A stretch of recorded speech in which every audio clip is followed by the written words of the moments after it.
4 of the 9/11 terrorists were here in Las Vegas in the months before the attack 20 years ago, but we've never gotten a clear answer why. Our George Knapp spoke with Clark County Sheriff Joe Lombardo about what we know about that visit. It's 20 years since 9/11, and I've interviewed former sheriffs, your predecessors over the years, about why the terrorists visited our city. No one's ever really came up with an answer. What insight do you have? What thoughts do you have about why they were here so many times? I'm sure you've heard all the theories, throughout the years, and especially in close to the incident. Some of the people surmising why they were in Las Vegas. But to answer your question, George, I don't know exactly what it is. I have my own opinion, and I guess that's what you're asking of me. The theory associated with it would be a nondescript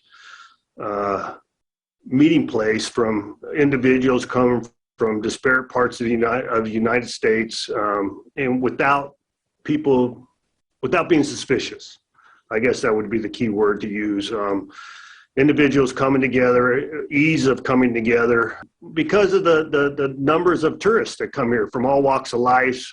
They wouldn't stick out, be able to meet. And then the other part of the theory is to conduct some activities that they weren't allowed to, either based on their religion or personal beliefs.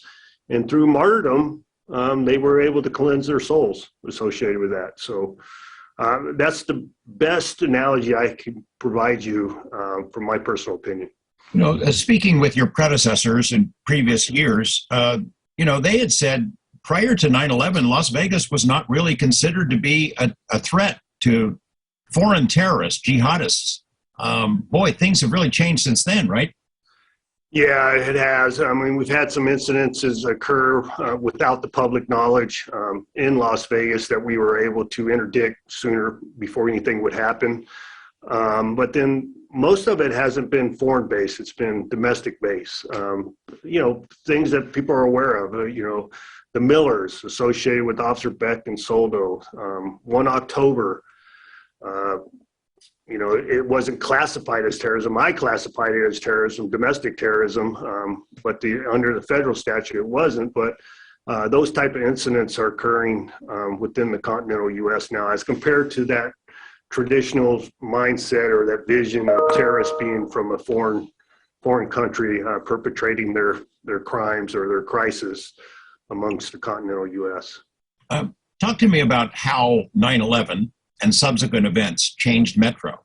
You and I have had the discussion before about training things that changed in response to not just 9/11, but other mass murder events around the world. Right. Well, I think it was a watershed event in the gaps, the deltas associated with the intel world. You get out of the 9/11 report, more importantly, the most salient issue, and that was the lack of information sharing. The intel world was bifurcated, trifurcated. It had tentacles going in every different direction, and nobody was talking with each other. And they discovered that there was not pieces of knowledge everywhere, and if they had put it together, they probably could have prevented 9/11. And so what has occurred as a result of that is, internally in local law enforcement, counterterrorism units have been stood up on their own, without having to rely strictly on the federal space, your federal partners to provide assistance in that space. Because a lot of things that we think are suspicious at the local level and the state level is not considered suspicious at the federal level. So we thought it was important for us to be more proactive.